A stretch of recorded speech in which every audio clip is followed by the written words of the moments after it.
Hey everyone, it's Matt from VCR Gaming. This week we got something a little different for you. We got a technical special. Hope everybody had a good Memorial Day weekend. I know I did. Matt did as well.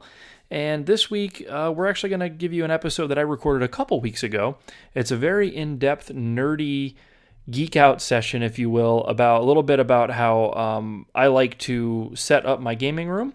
Essentially, it's going to go into the details of all the mysteries of getting these old consoles to work on these newer televisions, and I'm going to go into great depth for that. So next week, Matt and I are going to be back together doing an episode. We have something really cool. We're going to have a Super Nintendo Top 10 special next week, so that should be awesome. So let me know what you guys think about this episode. This, again, is a shorter episode. It's me solo, and I'm just trying to get a little technical, a little nerdy on you guys out there. Let me know what you think. If you guys like it, cool. If not, let me know as well, so we don't bore anybody with anything too technical. But I like to nerd out and get into this kind of stuff, so I hope you guys too.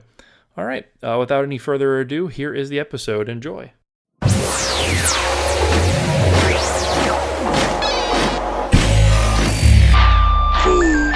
VCR.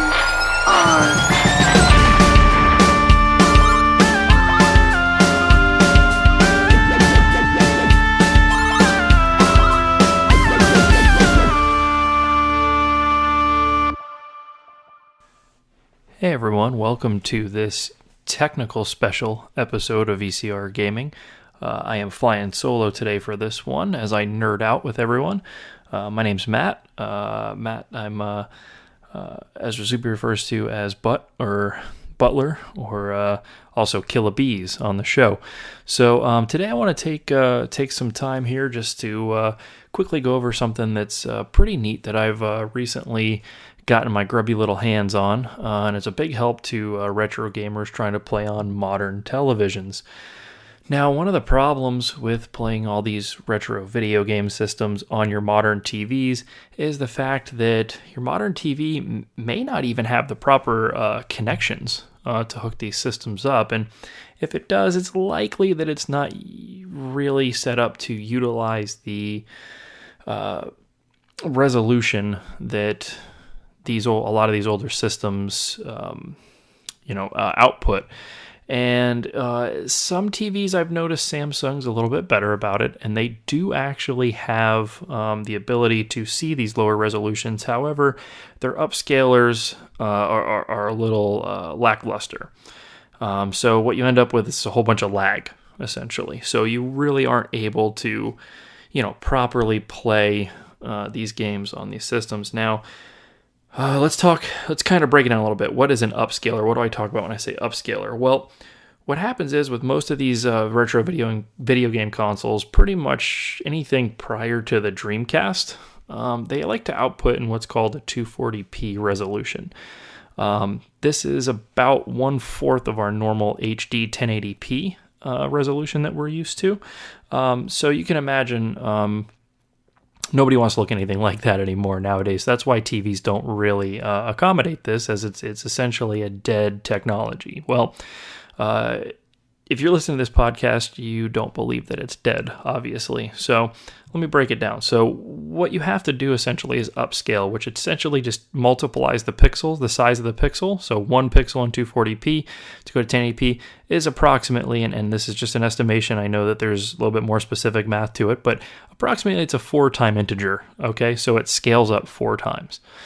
So, like I said, these modern TVs, they don't really accommodate this, and if they do, it's more for they have in mind probably you hooking up an old camcorder or something like that, right? And even then, you're probably still going to be getting something like 480i out of it. 240p is very, very low resolution. So if they have it, it's just to say they can do it. It's not going to do it very gracefully or very well, and it's certainly not going to do it in a timely fashion. Now, we talk about lag. Why is that important? Well, when you're playing a game, let's take Super Mario Brothers for an example, okay?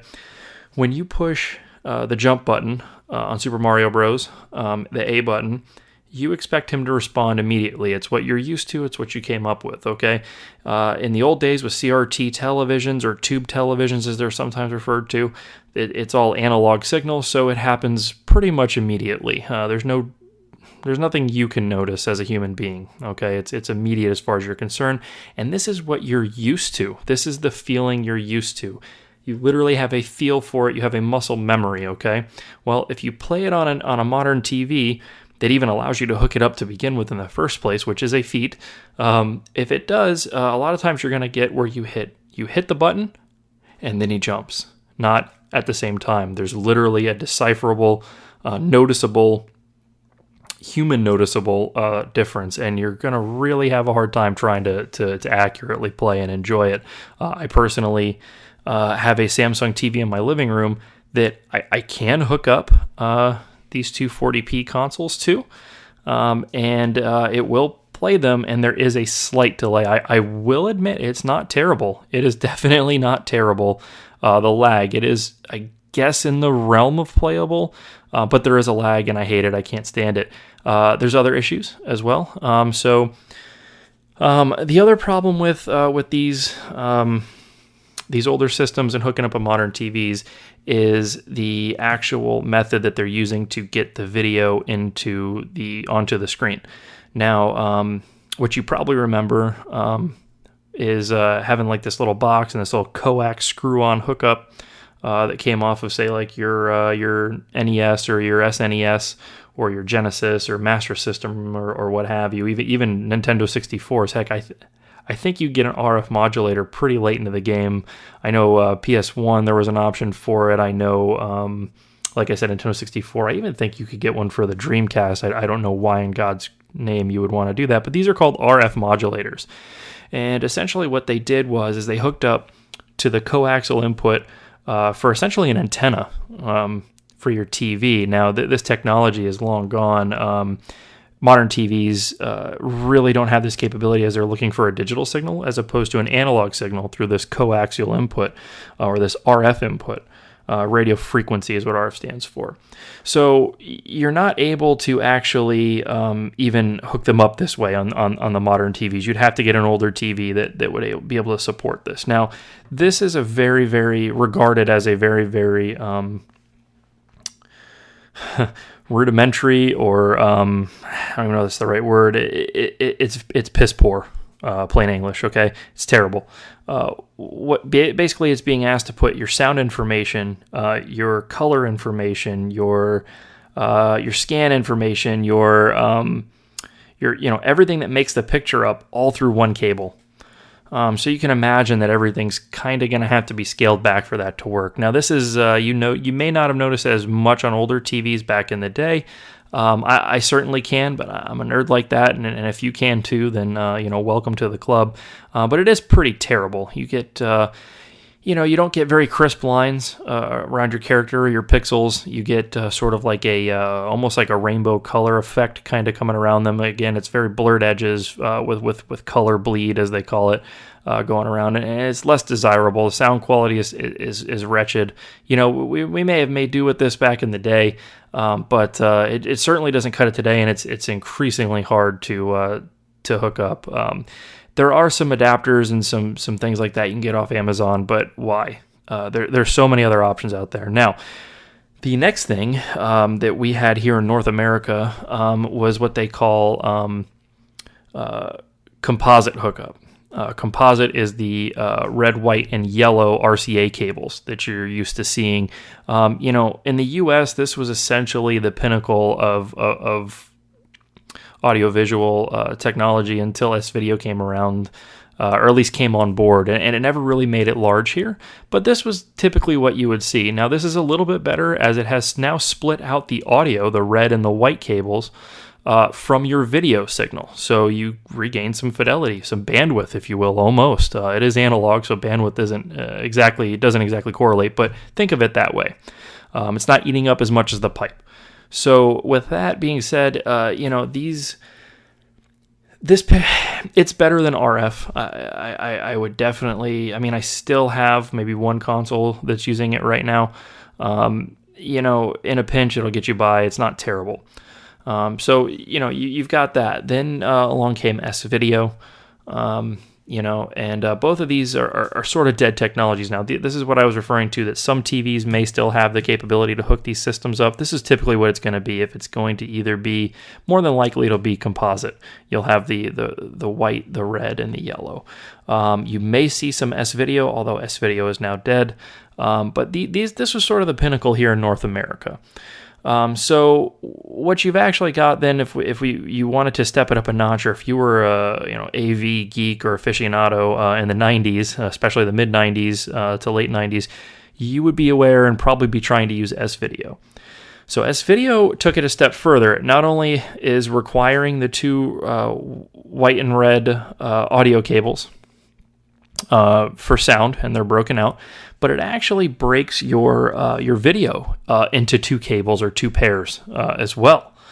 So now you're getting your color and your luminance, or your brightness, separated out from the actual essentially where it would tell the TV where to place the pixels. Okay, so you're getting sharper pixels and brighter colors and things like, or more accurate colors rather. It's still not great. It's barely a step above composite. It's just getting you a slight breakout. Okay, so keep that in mind. It's definitely better if you have the option to use S-Video. I recommend it over composite. But and for a while we thought that's the best that it's going to get. S-Video. And it is good, and I did utilize it back in the day on a couple of consoles that supported it, and you'd actually be surprised how many consoles, especially retro consoles, do still support this. I mean, that you can just go right on Amazon today, and for $20-ish, depending on the console, you can actually have an S-Video cable sent right to you for these consoles, no modification required. So with it being that easy, if you're looking for a budget way to hook these things up, that might be what you want to look into. Now, there's still the issue of upscaling. Now, we talked about this a little bit before, is the actual resolution. So that's the problem, right? Okay, so now let's say that your TV can accept either composite or S-Video, or you've bought a converter, an S-Video to HDMI, or a composite to HDMI. This is going to convert the signal, and more than likely, it's going to have some type of upscaler, although I'm going to very clearly say this, you get what you pay for, unfortunately. It's going to be not the greatest, but let's just say you have the ability. You've got an old CRT TV, or you've got a TV from the mid-2000s and it still has S-Video. Great. Use that. That's going to be your budget friendly. It's going to be far superior to composite, and that's what you're going to do. Now, let's assume you've got S-Video, but whatever you're using really doesn't do 240p or 240p. I'm sorry, am I saying that right? 280p, 240p. Let's say that it doesn't. You turn your Super Nintendo on, okay, and your TV, it comes up with 480i. Well, I hate to tell you, but your Super Nintendo is more than likely not putting out 480. It's putting out 240p. There's no 480 resolution going to be coming through on that, unfortunately. So what's happening is that your TV doesn't recognize the format of 240p, and it's misinterpreting it as 480i. It's essentially interlacing. We can get nerdy with that, I guess. Progressive scan is essentially just it's progressively changing each line of pixels. Every time that it scans through, however many times a second that is, whether it's 30, 60, 50 hertz if you're in Europe. Whereas interlaced is kind of alternating in between to kind of fake, it interlaces, it almost overlays or overlaps two different frames at once on the screen, and it kind of goes back and forth, multiple times per second, and they call that fields. How many fields per second is it showing? And it is a way to sort of take and make a better resolution, a higher resolution. It's more of like a trick, truthfully, on the older TVs. But regardless, the problem is that this is where you're going to get some absolutely terrible picture quality, even if you're using S-Video. If your TV is interpreting as 480i, which is interlaced, versus progressive scan, you are going to get some absolutely, absolutely terrible video. And the reason why is because it's trying to interlace something that wasn't meant to be. So again, you're kind of back in the realm of again, terrible picture quality. So what do? Well, you need to upscale. Okay, you need something that is going to properly handle that 240p signal and properly integer scale it up, whether that's 3 or 4 times, so 720p or 1080p, so that your modern TV can do it right. And you need something that can do this not just to get the information right so that it looks good, but it can do it fast so that it can do it with no lag. That's what matters, okay? Because you're playing games, you need it to be accurate, you need it to be fast, you need your muscle memory to be on point. So that being said, you need to, I'm sorry, fortunately I was looking off screen for a moment there. So you need an upscaler. Okay. So there are some options out there. You can go to, you can go to Amazon. There's some stuff in there. I think it's around $30 to $40. They'll get the job done. They will upscale. I know that there's some compatibility issues. I know that there are some scaling issues. There's some shimmer effects. There's some undesirable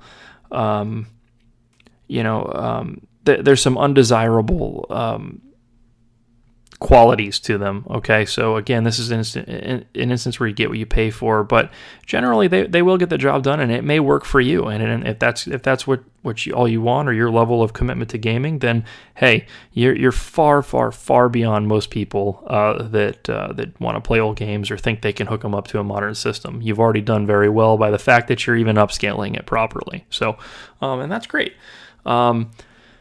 Basically, if you are down the rabbit hole, as I am and others are, or if you want to future-proof, which is essentially something that I really wanted to do. I wanted to be able to ensure that I can properly display these video games on these modern TVs and play them properly for quite some time to come. So what I've actually come into, and you may have heard me mention this on a previous episode, as to I probably wouldn't spend the money on it, and I actually ended up doing that just because I got sick and tired of dealing with giant old CRT television that I had, and not being able to play all the systems and things like that. I took the plunge and I went with an upscaler called the Framemeister. It's the XRGB-mini Framemeister. Now, this is a device that is specifically designed for video game upscaling. It is literally designed to take your older consoles and properly upscale them to 720p or 1080p, whatever the case may be. You can actually choose that from within it. What does this get you? Well, first off, being essentially purpose-built, you've got about as close to zero lag as possible, which means it's very, very fast at doing this job. It also does something really cool. Now, there's a connection. We talked about the connections that we had here in North America, or at least in the US, that were the composite and the S-video cables. But what was actually available at the time that wasn't really available to us was something called SCART. In Japan, it was JP21. These are funny looking connectors, at least to us they are.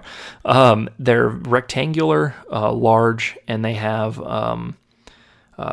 21 pins inside of them. And what it was so it's 21 pins. So you've got quite a bit of cable to accomplish the audio video job. Now, this was essentially the goal was for Europe to have like a standardized connection that, whether it was composite video or RF video or RGB, which is what we're going to get into right now, it was able to actually send these signals through this one cable. You plug it in, one and done, and it sent the audio as well. And it would break the audio out, whether it was mono, stereo, didn't matter. It mattered what the devices could handle on each side. Now, that sounds very cool. It sounds very HDMI-esque, and you could actually, for lack of a better way to sort of explain it, you could actually almost think of it as an analog HDMI, right? Because it was sort of the best that we had.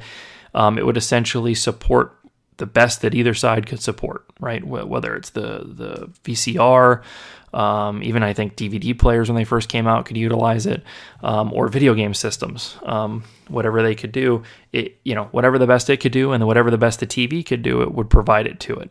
So really cool stuff. And this has actually started to come around in the retro gaming world. I shouldn't say started, it's been around for a while, but it's really, really catching on fire as of late.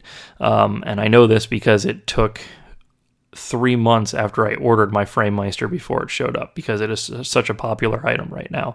So let's talk about this SCART a little bit more. You heard me mention RGB. So we talked about composite video, sending everything over one cable. We talked about S-video, where it broke it out a little bit, where it did the color and the luminance on its own, or the brightness. So then you have RGB, which if you are thinking about it, RGB is red, green, blue. And what that does is it actually breaks out the information for each color, right? What color needs to come out, what red goes where, what green goes where, what blue, this and that. And then there's another thing that's included in there called sync. And sync is essentially, that was a word I was lacking when I was describing S-video, I'm sorry. You get your sync and your luminance and your separated essentially in your colors in S-video, whereas in RGB you've got your sync, you've got your luminance, you've got your colors R, G, and B, all separate, and audio separate as well, going over the SCART cable. Now what that does is give you probably the best possible picture you can get out of any analog device, and I'm not just saying this. I'm truly, truly amazed now that I'm able to actually take advantage of this. And it's a shame that we didn't have something like this over here in the US, because it was readily available. You have systems like the Sega Genesis, the Sega CD, the Dreamcast, the PlayStation 1, Super Nintendo. You have all these systems, the PS2 even, I believe. You have all these systems that were capable right out of the box, literally just having the proper cable hooked up to them, and you can have RGB signal come out of it. And it's really crazy. I mean, even in the US versions, it was in there. We just didn't have the TVs capable of accepting it. Really crazy stuff. So it's a shame that we didn't get it, because it is truly phenomenal. It's about the best picture quality you can get out of it. It actually looks, it rivals digital when you emulate. Okay, I have a Nintendo Wii that's been soft modded and is able to, I've got some emulators through Homebrew, and I'm able to actually play ROMs on there on my TV, and that hooks up with component cables, which are sort of like RGB. We got those a little bit later in the game, and you're actually able to get up to 1080p out of component cables. More about those in a minute. But I can actually, without an upscaler, the Wii, I can play it on a modern TV. And I can emulate on my modern TV, and I've literally done these side by side. And you, truthfully, and we'll actually I'll ask Matt about this on our next full VCR podcast, because I actually showed him some screenshots of it. But the RGB actually shows more detail. The colors are much more vivid in this. I don't know why, but like things in the background and stuff that you can't even see, that are darkened out in the emulation version, you can see on the real console, just on RGB, the analog signal. So pretty interesting. And then I compared it to running it on the computer monitor as well, and it's exactly the same thing. So in my opinion, and in most cases, and there's exceptions to this, in my opinion, the RGB is actually superior to the emulation, and which is great for me, because you hear me talk about this all the time, how I'm more of a hardware fan. I don't know why. I guess it's nostalgia for me, truthfully, why I really prefer the original hardware. It's just more fun to actually have the real controller, slide the power button on the Super Nintendo or the Sega Genesis Gen 1, or whatever the case may be. For me, I just really enjoy that, putting the real cartridge in, hunting down, getting lucky, finding the right cartridge, the nostalgia. You have friends over that are, played these things with you as a kid. When they see them and touch them and hold them, it's very different than, oh, what's that on that playlist? Is that Turtles in Time? Yeah, I guess we can check it out. No, I don't feel like it. Trust me, when you have the real game and the real controller on the real console, virtually nobody says no. You'll find something that they're into. And it's just, that really got it to me. So when I was able to get this phenomenal picture signal out of these original hardware systems, and once I finally was able to test them myself side by side with emulation and realize that it actually is superior, that's it. Closed case for me. I was hooked. So back to the Framemeister. So the Framemeister, essentially, it can interpret this SCART signal. It can take the SCART RGB signal and without compromising it or changing it in any way, it can pass it through to your TV while in the process of upscaling it at a proper integer that your TV can understand. And it does it really well. You can actually take progressive or interlace signals into it, and it will still output a proper 1080p or 720p signal to your TV, whichever you choose. Which is great because then you don't have these weird screen flickers, you don't have blurriness, you don't have anything. You have these razor sharp pixels that just look great, and the colors pop, and it's really cool. There's a whole lot going on with the Framemeister. It does accept S-Video, it does accept composite, it does accept component, and it does accept HDMI. And you can even have it do HDMI pass-through so it won't process the HDMI. So you actually gain an HDMI port by using it, as it has two HDMI inputs. So even with the one HDMI output that you lose on your TV, it actually replaces it with two more. So you actually gain an additional one by using it. So really cool stuff going on there. What else is going on with it? So like I said, it does S-Video, which is great for any console that you can't get RGB on, or you don't have the means to. You can do that. Also, it does the composite, which is the yellow, red, and white cables. It'll upscale those 240p or 1080i, whichever it is, or even 1080p. I don't think you can do that on composite, but if you could, it would pass it right on through to your TV properly, and you wouldn't have any of these weird issues. And it's a really good solution for that. Now, let's talk about another option, and I touched on it a moment ago about the Nintendo Wii, is the component. Okay, component cables is, I don't know, not a lot of people utilized it when it was out. Your audio and video files, they did. Essentially, these are the guys and the gals that used S-Video back in the day. If you were doing that, you were well aware of component. Now, component was you had the red and the white RCA for your audio, but then you had a red, a green, and a blue RCA cable. Now, you might think that's R, G, and B again, and it's just a way that you can get over RCA cables RGB, and it's kind of true. It's actually called YPBPR is the official name. It's actually not component. Component's just what it's known as. Anything component means it's just breaking out the signal. It's actually YPBPR, kids. So there you go. You ever see the 5 RCA cables hooked up to something, you want to impress somebody, tell them it's YPBPR. That's a little deep for you, but what it does is it breaks out your luminance and your sync, and then it also has the red and the green, I think. Gosh, I know it's the red, and it's either the green or the blue, one or the other, but I believe it's the blue. And then the green is determined by what it's not receiving from the other two colors. So it's essentially what's left out, and it fills it in. So it is still giving you the broken down 3 basic colors that make up your video screen that you see on all video screens. It's just doing it in a slightly different way. But this was an analog signal that was actually able to provide up to 1080p.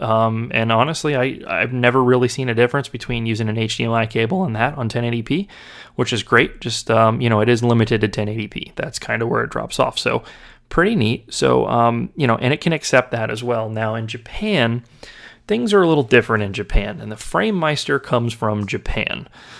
You cannot buy it here directly. You have to go through a supplier. I believe the official is a website, and this is where I got mine from. It's called Solaris Japan. It's a pretty reputable company. They do a lot of importing of retro video game stuff. They do games, systems, or consoles rather. They do, they're a dealer for Framemeister or XRGB. They actually they're providing it to us here in the U.S., but it's actually a Japanese company. In fact, you have to actually convert your money. They do it for you, but you'll actually see the prices in yen and things like that. But in Japan, they do things a little differently. So they had something just like SCART, which could carry the RGB signal, but it was actually called JP21. It looks identical, and I mean it will even plug into the same slot. Now, this is problematic. The reason why it's problematic is because some of the pins are changed around, and there is power that runs through this system, power and ground, or through these cables, power and ground. So you cannot, unfortunately, utilize JP21 and SCART in the same environment, as they will more than likely short something out. So that's no good. But it is the same technology. It is identical. So a couple years ago, it was probably a lot harder to get stuff in JP21 for retro gaming, because SCART was sort of what everybody just sort of gravitated towards. But now you can go either way.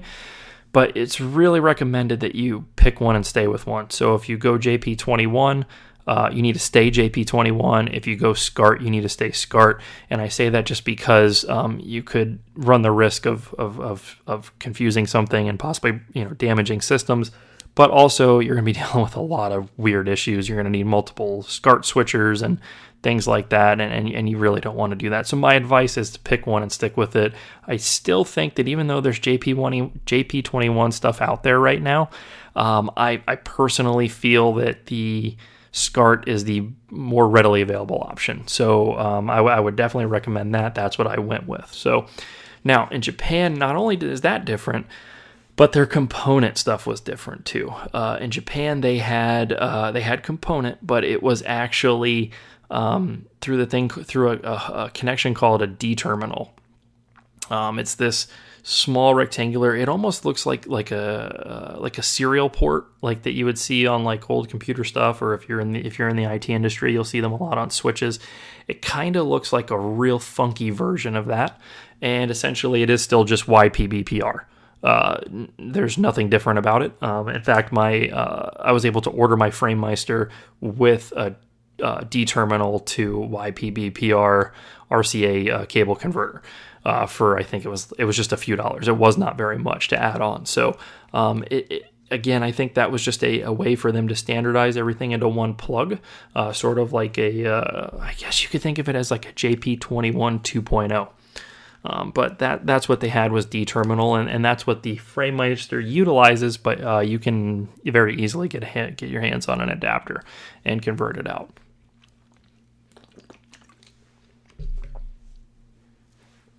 Sorry about that, getting a little dry. I had to get a drink. So let's talk about. We've talked about upscaling. We've talked about the different types of connections. We've talked about the different integers. We talked about the resolutions. We talked about the negative side effects. What's left? Okay, so let's talk about consoles that can't output RGB natively. So one of these systems I happen to have, and it is called the Nintendo 64. Now, early Nintendo 64s were capable of RGB, but they were essentially, for lack of a better word again, neutered. They were essentially, this functionality was stripped out. It's on the board. The vias, or the little holes or little pass-throughs in the circuit board that would go to the chip side that would actually output this, are all there. They're all in place. The traces are there. They're just simply not connected to the output. And they also lack an amplifier. So you actually have to take that digital output of the RGB signal, and you have to turn it up a notch for it to go properly over to the analog side. And it requires something called an amplifier. It's a little teeny tiny chip. They essentially left this stuff out of the Nintendo 64. Later models, like the different colored ones and things like that, they're really not capable of it at all. Somebody has now made a solder-in device that will restore it, but truthfully, it's actually just taking the raw data off of the chip, and then it's creating RGB, and there's nothing wrong with it. It works phenomenal. You can't tell the difference between an early Nintendo 64 that's been RGB modded, or this one with this custom FPGA solution on there. They're great, but it's a lot harder to do. So I recommend looking for an older Nintendo 64 if you want to go down the RGB route. You're looking for the serial numbers starting with NS1. So if you got a Nintendo 64 that starts with NS1, it's very, very easy to mod RGB and get your phenomenal signal out of that system. I actually will post up some pictures of mine. I modded it myself. I actually soldered in the RGB amp. I got mine from retrofixes.com. It was very easy. A little bit of soldering experience is required. I recommend you do a little bit of practicing if you've never done it before. Do get your soldering game on point before you do it. But once you do, it's nothing that you can't do in about an hour. And, you order up your RGB cable for the Nintendo 64, and boom, you're good to go. Plug it right in. Pretty cool. There's now the NES. I know the Super Nintendo actually puts out JP21, and they sell cables that actually will convert it to SCART. So the Super Nintendo's not an issue, but the NES is an issue. It's a big deal to get a good signal out of that. You literally have to desolder the EEPROM, or the main chip that runs it. Every single pin has to be desoldered. The chip has to be removed. A socket has to be soldered back in, and then our ribbon sort of intercepts the signal, runs it out to an FPGA board. That's a field programmable gate array. It's essentially a custom chip that you can readily order, and you can program it for whatever you need. And people sell these FPGAs, and so you're actually hijacking the signal right from the chip that runs the show on the NES, and then you're outputting from that FPGA out to HDMI or RGB, whatever you choose. So that's not for the faint of heart. I am not probably going to try to tackle that. I've seen quite a few videos on it. It is very, very deep and involved, and with the cost of NESs, I really don't want to scrap one on accident. So I may be looking into other solutions for my NES to get that amazing signal out of. So currently my NES is hooked up with old-fashioned composite. Yes, the yellow cable, but it is upscaled properly. So, but regardless, so you may not want to go down that road. There are people you can pay to do this for you, but there is a long wait. Keep that in mind. So. Basically, I don't have any other systems that required a modification, but I know like the TurboGrafx 16 does require a modification if you want to get RGB. I think somebody makes a box that actually goes into where the CD expansion for the TurboGrafx would go that will allow you to output RGB, so you actually don't have to modify your system. You can just plug it in. However, you do forego the CD add-on attachment, so if you're into that, you won't be able to do it anymore. There's some systems that are escaping me that require modification to get RGB out of, but for the most part, your most popular consoles, they can do it right out of the box. You need a simple cable. I got all mine from, let's see, I actually have it pulled up here. I'll tell you exactly who the seller is. I get all of my cables from Retro Console Accessories, and that's an underscore between each word, so it's retro_console_accessories on eBay. So, this person custom makes them daily and puts them up daily. So, and it's Monday through Friday. So every morning you'll see a nice fresh batch of all the different RGB beautiful cables you can need for any console. And by the end of the day, they're probably sold out. Very easy to talk to. You can send this seller a message and request something, and they'll make it available to you directly. So you don't even have to wait for them to be available if you don't want. Great response time. So again, super easy, super affordable. I think, every cable I purchased was maybe like $20 each. So at $20 a cable, you only have a couple consoles. You buy one here or there every time you get paid or something like that. Before you know it, you've got RGB cables for everything, and you don't have to worry about that again. And they fit right into the console, whether it's PlayStation or Super Nintendo or Genesis, whatever the case may be. You can get it very easily. So pretty cool. Let's see. So all the systems put out a great signal. The problem is that they all do it a little differently, right? Some require different types of sync, this and that. I'm not going to go ahead and get that deep into it, but if you have questions, feel free to reach out to me. I can make good recommendations. I personally learned a whole lot from the My Life in Gaming channel on YouTube. They actually have a series of videos dedicated to teaching you all about this and how to get started. And literally that's how I did my setup 100%, and I got amazing flawless results. Not one thing failed or didn't work for me. And I can't talk highly enough. So if you want to learn more about things like, more in depth than I'm explaining it, check their videos out. They're great. They're easy to follow. They're done they're very well produced. My Life in Gaming, check it out. But that being said, most of these consoles output phenomenal signals, but they all do have differences. So one thing that's a little cumbersome with the Framemeister is the fact that you're going to have different settings for everyone. Some are 240p, some are 480i, some are 480p, some do sync on Luma, some do composite sync or C-Sync, some do sync on composite. Yes, they're different. So you're going to have settings issues, you're going to have upscaling issues, you're going to have all these different things going on. So the Framemeister in recent firmware updates has allowed you to actually save your settings as profiles. So you can actually make a Genesis profile, Super Nintendo profile, PlayStation profile, a Wii profile, a PS2, whatever you want. You can get it set exactly how you like it and then save it. So that way, whenever you launch whenever you go to play a different console, you just go through the menu, go boom, load this, boom, now you're playing Genesis. Okay, I want to play Super Nintendo, change the settings. Actually, they're the same. You can use your Genesis for your Super Nintendo profiles. I'm just that ridiculous that I made them their own profiles. But anyways, that's another point. That's a whole nother topic to talk about. But so the Framemeister will allow you to save these profiles, so you don't have to remember all the settings that you need to tweak just to change consoles. So it is becoming much easier. If you can get your hands on a Framemeister or heck any SCART to HDMI converter off of Amazon, even if it's a cheaper one, that'll upscale. Great. They've got it kind of working out with the cables and stuff like that. But with the Framemeister specifically, they've got these profiles, and it makes all the difference. So it takes you a little bit, run through there, get your profile set up. But once you do, you're golden. So change from system to system, and you're good. Another thing is, you're probably asking, Matt, how many SCART inputs? You talked about HDMI, but how many SCART inputs are there? You talk all about this SCART and this RGB signal that SCART can carry, but are you manually plugging in different cables each time you want to play? No. You can. There's only one input on the XRGB-mini Framemeister, and it's actually an 8-pin DIN connector, which isn't even SCART. I think they did that obviously to save space on the unit, but it does come with an adapter, and you can pick either JP21 or SCART, and it's a little cable that plugs in and then breaks it out to the large rectangular SCART cable, or JP21. I have SCART.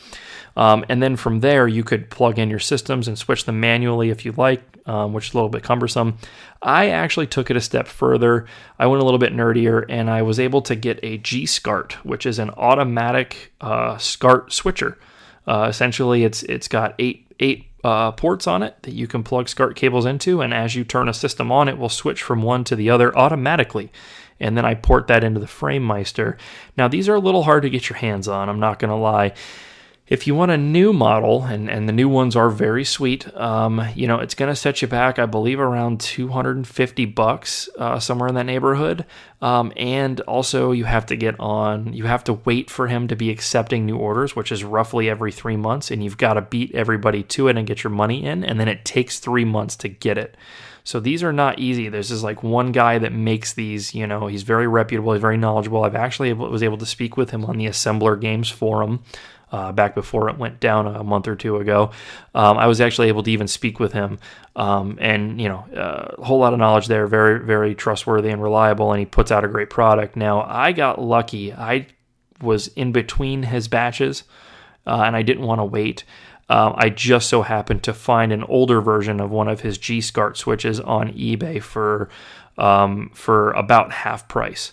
So I snatched that as fast as I could, and I've been using that. Now, it is a little bit older version, but I tell you what, every single system runs through it without an issue. It switches flawlessly, automatically.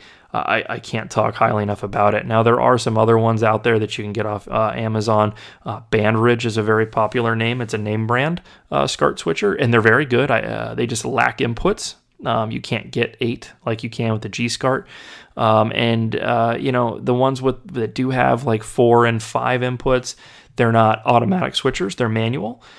But, they're significantly cheaper. So, you may want to look into that. Now, there's My Life in Gaming does a great video on actual SCART switchers if you're interested. So check that out. Other than that, what other switchers do I have? I do have a S-Video switch. It's S-Video / composite. I only have one console, and that's my GameCube hooked up via S-Video. And then I have my NES under composite. Now, the switch that I have that does composite and S-Video is the same switch. So I run both of those into that switch and then into the Framemeister. The other thing I have is I do have a component or YPBPR switch because I have my PS2 and my Wii hooked up via YPBPR into the D terminal on the Framemeister as well. So I do have a monoprice branded switch. I think my composite and S-Video switch is GE. It's cheap. I got it at Walmart. It was like $20. You don't have to go high dollar on those switches because it's all analog, so there's no lag to worry about. I would worry about picture fidelity, but at this point, everything's pretty much gold-plated and dirt cheap, so not really much of a problem there. So check out those switches. You can save $1 on those types of things. I have my GameCube hooked up through S-Video because this is also another very, very difficult system to get a good quality signal out of. The earlier models had a digital out port, and there are YPBPR or component cables that were made by Nintendo that did have a proprietary chip in the plug that converted this digital signal to the analog component, and they're very expensive. They're getting up there in the $250 range for a set of these cables because Nintendo did not sell very many of them. Now, my GameCube is a little bit later model, and it doesn't have this digital port. It only has the analog, so it's composite or S-Video only. You can, there is an HDMI mod, which puts an FPGA board into the GameCube and gives you an HDMI output, but it is very, very, very involved.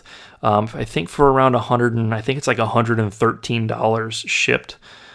You can send your GameCube in and have it modified, but last I heard this guy is about 3 to 5 months out on modifying consoles. I believe Voltar is his name, Voltor, V-A-L-T-O-R. Search Voltar, Voltor's Mod Shop. Google that and you'll get him.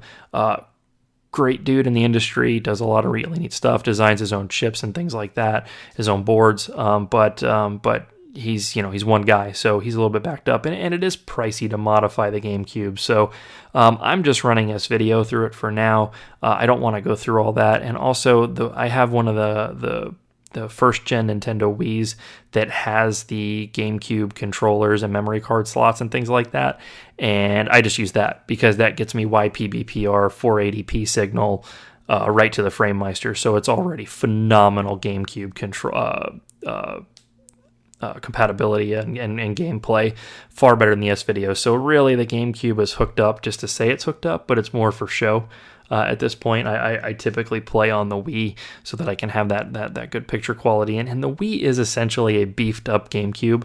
The architecture is the same. It contains the same chipset, things like that. So it's not emulation or anything when you're playing GameCube on it. It's actually GameCube hardware. So hey, if you have a Wii that has the flaps on the top with the GameCube controller ports, you're good to go. There's really no need to worry about it.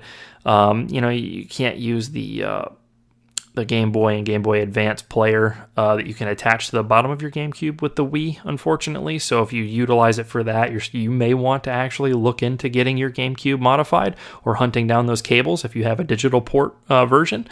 But for me, I just use a Super Game Boy on the Super Nintendo for, and I actually don't have anything for the Game Boy Advance at the moment. So, we'll cross that bridge when we get there. But yeah, so that's essentially how to get your modern TVs to accept all these retro consoles properly, and even at a better signal and a better picture clarity and colors than you could possibly imagine. Better than emulation, I promise you. Better than emulation out of the real hardware. So that's essentially it in a nutshell. If you have any questions, please reach out to me. I'll talk about this until literally until one of us passes out. I'm pretty deep into this point, and I absolutely love it. So if you guys want to know more, please let me know. Let me know about your setups. What are you using? Are you using composite? Are you using S-Video? Are you using like an OSSC upscaler? Are you using an Amazon upscaler? What are you doing? Are you using SCART, JP21? Let me know. Let the show know. Let Matt and I know what you're using.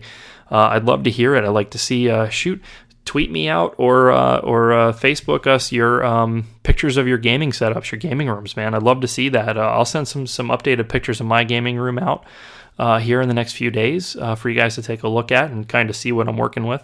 But yeah, so anyways, thanks everybody for listening to this supplemental, smaller, tech-heavy, nerdy, geeky VCR gaming podcast. All right, well, thanks again, guys, and have a good one.